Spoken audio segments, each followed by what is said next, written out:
Di ba, no? Ewan ko ba dito kay, kay Sarah? Sana pinaganda lalo.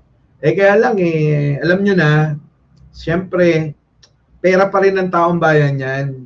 Sabi nga ni Risha, pera pa rin ng taong bayan yan.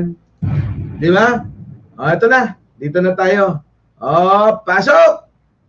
Plagiarism o Panggagaya, ang librong sinulat ni Vice President Sara Duterte na pinamagatang Isang Kaibigan.